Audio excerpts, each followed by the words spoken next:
সমুদ্রের বুক থেকে আচমকা উধাও আব্রাহাম লিঙ্কন। কিম জং উনের কৌশলে আমেরিকার বুকে কাঁপন ধরালো ইরান। বিশ্ব রাজনীতির রঙ্গমঞ্চে ঘটে গেল এক অভাবনীয় ঘটনা, যা শুনে পেন্টাগনের বাঘা বাঘা জেনারেলদেরও রাতের ঘুম হারাম হওয়ার জোগাড়। খবরের শিরোনামে উঠে এসেছে এক অদ্ভুত চাঞ্চল্যকর তথ্য। ইরান এবার উত্তর কোরিয়ার এক নায়ক কিম জং উনের পথ অনুসরণ করে আমেরিকাকে এমন এক জবাব দিয়েছে, যার ফলে আমেরিকার গর্ব বিশাল বিমানবাহী রণতরী ইউএসএস আব্রাহাম লিঙ্কন আক্ষরিক অর্থেই রাডার থেকে গায়েব হয়ে গেছে। কেন বলা হচ্ছে যে আব্রাহাম লিঙ্কন উধাও, আর কেনই বা ইরানের এই আচরণের সাথে উত্তর কোরিয়ার সুপ্রিম লিডারের কৌশলের তুলনা টানা হচ্ছে? এই পুরো ঘটনার নেপথ্যে রয়েছে এক বারুদ মাখা স্নায়ুযুদ্ধ, যা আমরা আজ এই প্রতিবেদনে বিস্তারিত উন্মোচন করব। প্রথমে আমাদের বুঝতে হবে এই কিম জং স্টাইল আসলে কী। উত্তর কোরিয়ার শাসক কিম জং উনের কাজের ধরনটা বিশ্ববাসীর কাছে বেশ পরিচিত। তিনি খুব একটা কথাবার্তায় বিশ্বাসী নন। যখনই আমেরিকার পক্ষ থেকে কোনো হুমকি আসে বা পিয়ংইয়ংয়ের বিরুদ্ধে কোনো কঠোর পদক্ষেপ নেওয়া হয়, কিম জং উন মাইকের সামনে দাঁড়িয়ে কোনো রাজনৈতিক ভাষণ দেন না। তিনি সোজা একটি মিসাইল টেস্ট করে বসেন। তার দর্শন হলো, ডোনাল্ড ট্রাম্প বা আমেরিকার প্রশাসনের কথার জবাব কথায় দিয়ে কী লাভ, তার চেয়ে বরং একটি ব্যালিস্টিক মিসাইল আকাশে ছুড়ে দিলেই বার্তাটা অনেক বেশি স্পষ্ট হয়। উদাহরণ হিসেবে গত 7 নভেম্বরের কথা বলা যেতে পারে। আমেরিকার প্রেসিডেন্ট ডোনাল্ড ট্রাম্প যখন দক্ষিণ কোরিয়াকে পারমাণবিক শক্তিচালিত সাবমেরিন তৈরির অনুমোদন দিলেন, তার ঠিক পরেই 7 নভেম্বর কিম জং উন কোনো বিবৃতি না দিয়ে সোজা একটি ব্যালিস্টিক মিসাইল লঞ্চ করে দিলেন। একইভাবে 4 জানুয়ারি যখন ভেনেজুয়েলা ইস্যুতে আমেরিকার সাথে উত্তর কোরিয়ার টানাপোড়েন চলছিল এবং ট্রাম্প প্রশাসন উত্তর কোরিয়ার উপর চাপ সৃষ্টির কথা বলছিল, তখনও কিম জং উন চুপচাপ একটি ক্রুজ মিসাইল টেস্ট করে বিশ্বকে বুঝিয়ে দিয়েছিলেন যে তিনি কথার লড়াইয়ে নেই। এই কৌশলের কারণেই আমেরিকা আজ পর্যন্ত উত্তর কোরিয়ার উপর সরাসরি কোনো হামলা চালানোর সাহস করেনি। আর ঠিক এই একই ভয়ানক কৌশল এবার মধ্যপ্রাচ্যের বুকে প্রয়োগ করল ইরান। ঘটনার সূত্রপাত ওমানের রাজধানী মাস্কাটে, যেখানে আমেরিকা ও ইরানের মধ্যে এক কূটনৈতিক আলোচনার আয়োজন করা হয়েছিল।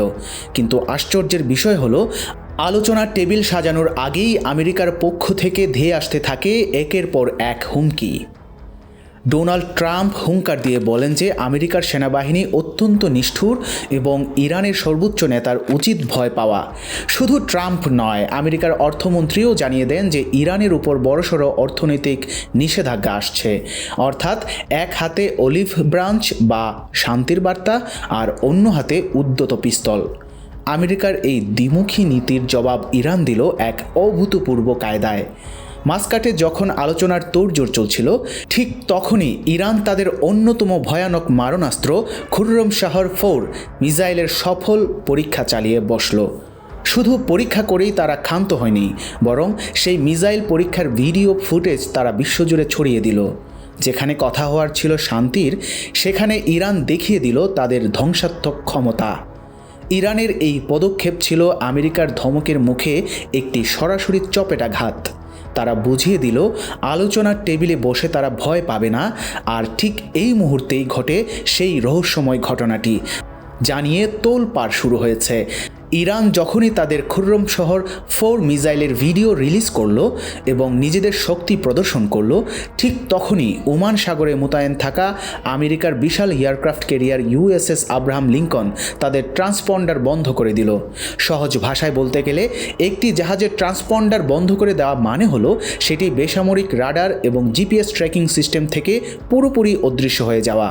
আমেরিকার মতো পরাশক্তির প্রধান রণতরী, যাকে কিনা সাগরের রাজা বলা হয়, সে কেন হঠাৎ করে নিজেকে লুকিয়ে ফেলল? এর উত্তর একটাই, ভয়। ইরানের মিসাইল হামলার আশঙ্কায় তারা নিজেদের অবস্থান গোপন করতে বাধ্য হয়েছে। যদিও আমেরিকার উন্নত প্রযুক্তি আছে, তবুও ইরানের একটি সাধারণ ড্রোন যখন তাদের জাহাজের মাথার উপর দিয়ে উড়ে যেতে পারে, তখন এই হাইপারসনিক গতির মিসাইল যে কোনো সময় তাদের আঘাত হানতে পারে। এই আতঙ্ক থেকেই তারা গো ডার্ক বা অদৃশ্য হওয়ার সিদ্ধান্ত নিয়েছে। ইরানের এই নতুন মিসাইল খুররম শহর 4 কেন আমেরিকাকে এতটা বিচলিত করছে? এর কারণ হলো ইরানের নতুন মিসাইল সিটি বা মাটির নিচের ক্ষেপণাস্ত্র শহর।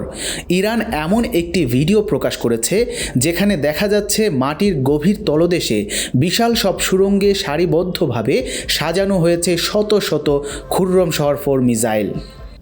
এর উত্তর একটাই, ভয়। ইরানের মিসাইল হামলার আশঙ্কায় তারা নিজেদের অবস্থান গোপন করতে বাধ্য হয়েছে। যদিও আমেরিকার উন্নত প্রযুক্তি আছে, তবুও ইরানের একটি সাধারণ ড্রোন যখন তাদের জাহাজের মাথার উপর দিয়ে উড়ে যেতে পারে, তখন এই হাইপারসনিক গতির মিসাইল যে কোনো সময় তাদের আঘাত হানতে পারে। এই আতঙ্ক থেকেই তারা গো ডার্ক বা অদৃশ্য হওয়ার সিদ্ধান্ত নিয়েছে। ইরানের এই নতুন মিসাইল খুররম শহর 4 কেন আমেরিকাকে এতটা বিচলিত করেছে? এর কারণ হলো ইরানের নতুন মিসাইল সিটি বা মাটির নিচের ক্ষেপণাস্ত্র শহর। ইরান এমন একটি ভিডিও প্রকাশ করেছে যেখানে দেখা যাচ্ছে মাটির গভীর তলদেশে বিশাল সব সুড়ঙ্গে সারিবদ্ধভাবে সাজানো রয়েছে শত শত খুররম শহর 4 মিসাইল। সংখ্যাটা চমকে দেওয়ার মতো। একটি দুটি নয়, এমনকি 100-200ও নয়। গোয়েন্দা সূত্রে খবর পাওয়া যাচ্ছে যে প্রায় 600টি খুররম শহর 4 মিসাইল ইরান মাটির নিচে মোতায়েন করে রেখেছে। এই মিসাইলগুলো কোথায় আছে তার সঠিক অবস্থান কেউ জানে না, কারণ গতবারের 12 দিনের যুদ্ধের অভিজ্ঞতা থেকে শিক্ষা নিয়ে ইরান এবার তাদের পুরো লঞ্চ প্যাড সিস্টেম বদলে ফেলেছে। আগে মোসাদের কাছে তথ্য ছিল কোথায় লঞ্চ প্যাড আছে, তাই তারা হামলা করতে পেরেছিল। কিন্তু এবার ইরান মাটির অনেক গভীরে 800টি নতুন লঞ্চ প্যাড তৈরি করেছে, ফলে স্যাটেলাইট দিয়েও এদের অবস্থান শনাক্ত করা প্রায় অসম্ভব।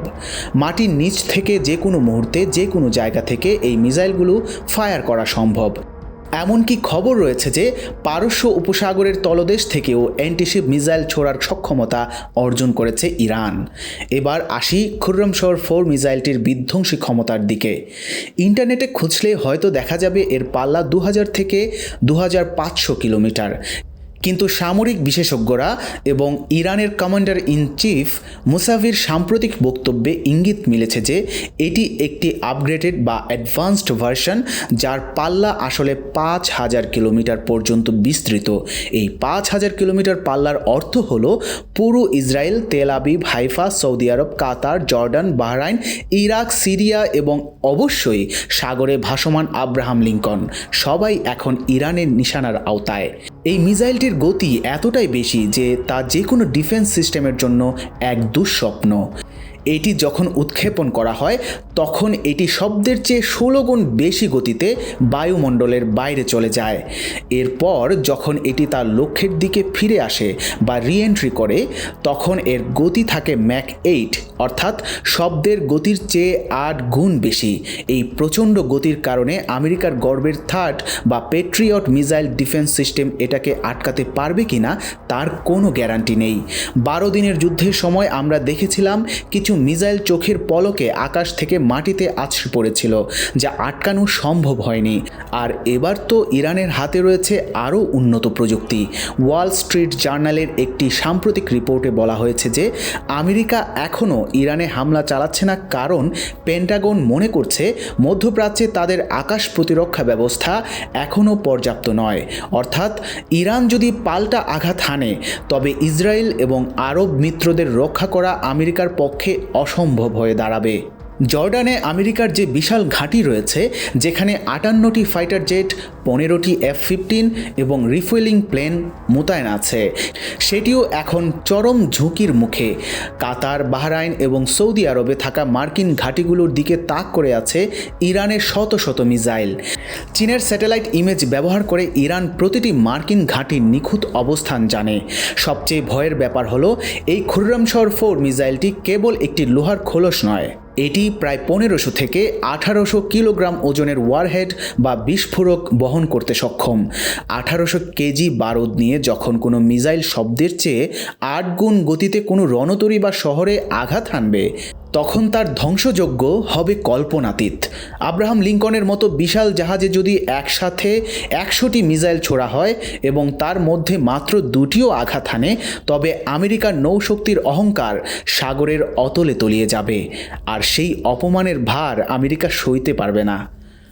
প্রতিদিন 125 কোটি টাকারও বেশি খরচ করে আমেরিকা তাদের নৌবহর সাগরে ভাসিয়ে রেখেছে, কিন্তু হামলার সাহস পাচ্ছে না। কারণ তারা জানে ইরান এখন আর আগের মতো দুর্বল নেই। তাদের হাতে আছে মাটির নিচের অদৃশ্য মিসাইল শহর, আছে শব্দের চেয়ে দ্রুতগতির মারণাস্ত্র, আর আছে পাল্টা আঘাত করার অদম্য সাহস।